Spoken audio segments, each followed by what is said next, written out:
मानसिक रूपमा स्वस्थ हुनलाई अथवा मानसिक रूपमा अस्वस्थ हुनबाट बच्नको लागि होइन हाम्रो आहार विहार र विचारलाई राम्रो बनाउनुपर्छ। हामीले खानेकुराहरू जुन खान्छौँ होइन जङ्क फुडहरू एक्सेसिभ यो कफी क्याफिनको कुराहरू छ होइन सिगरेटको कुराहरू छ अनि जाँडक्सीको कुराहरू छ यिनीहरू एभोइड गर्नु पऱ्यो होइन।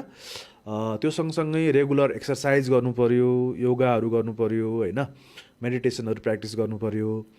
त्यो सँगसँगै हाम्रो स्लिप हाइजिनलाई हामीले मेन्टेन गर्नु पऱ्यो टाइममा सुत्ने टाइममा उठ्ने गर्नु पऱ्यो र हामी थ्याङ्कफुल हुनु पऱ्यो हामीले जे चिजहरू पाइरहेछौँ त्यो कुरामा हामी कृतज्ञ हुनु पऱ्यो ग्रेटफुल हुनु पऱ्यो ग्र्याटिच्युड हुनु पऱ्यो होइन र सानो सानो कुराहरूमा पनि खुसी हुन सिक्नु पऱ्यो।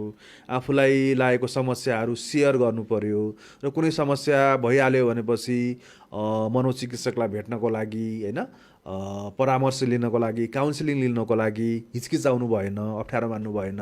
ऊ डक्टर कहाँ देखायो भने त्यो त बौला भन्छ मलाई म जानु हुँदैन अथवा डक्टर कहाँ गयो भने औषधि दिइहाल्छ औषधि खानुपर्छ मैले जिन्दगीभरि खानुपर्छ भन्ने किसिमको भ्रमहरूलाई हटाउनु पर्यो।